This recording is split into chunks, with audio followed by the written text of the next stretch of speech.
दादी माँ की कहानियाँ। परी और गरीब लड़की की कहानी। एक समय की बात है, एक छोटे से गांव में सीमा नाम की एक गरीब लड़की रहती थी। उसके पिता नहीं थे और उसकी माँ बहुत बीमार रहती थी।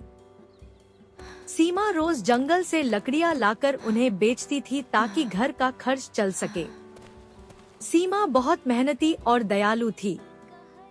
वह कभी किसी से झगड़ा नहीं करती थी और हमेशा दूसरों की मदद करती थी। एक दिन सीमा लकड़ियाँ लेने जंगल गई। चलते चलते वह बहुत थक गई, इसलिए एक पेड़ के नीचे बैठकर आराम करने लगी। तभी अचानक उसके सामने एक चमकदार रोशनी दिखाई दी। उस रोशनी से एक सुंदर परी प्रकट हुई। उसके चमकते पंख थे और वह बहुत प्यारी लग रही थी। परी ने मुस्कुराकर कहा, सीमा, मैं कई दिनों से तुम्हें देख रही हूँ। तुम बहुत मेहनती और दयालु लड़की हो। सीमा यह देखकर हैरान रह गई, लेकिन उसने डरने के बजाय विनम्रता से कहा, परी जी, मैं तो बस अपना काम करती हूँ। परी उसकी सादगी से बहुत खुश हुई। उसने कहा, मैं तुम्हें एक वरदान देना चाहती हूँ। बताओ तुम्हें क्या चाहिए?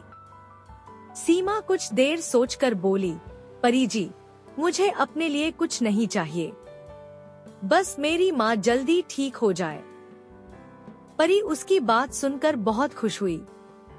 उसने अपनी जादुई छड़ी घुमाई और कहा, तुम्हारी माँ जल्दी ही ठीक हो जाएंगी। फिर परी ने सीमा को एक छोटा सा जादुई पौधा दिया और बोली, इसे अपने घर के पास लगा देना।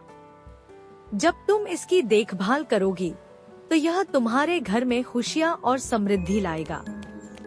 सीमा खुशी खुशी घर गई और उसने पौधा लगा दिया। कुछ ही दिनों में उसकी माँ ठीक होने लगी।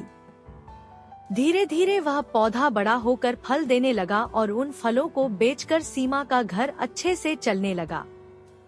सीमा और उसकी माँ अब खुशहाल जीवन जीने लगी। इस कहानी से हमें शिक्षा मिलती है कि जो लोग मेहनती और दयालु होते हैं, भगवान और प्रकृति हमेशा उनकी मदद करते हैं। Don't forget to like, share, and subscribe.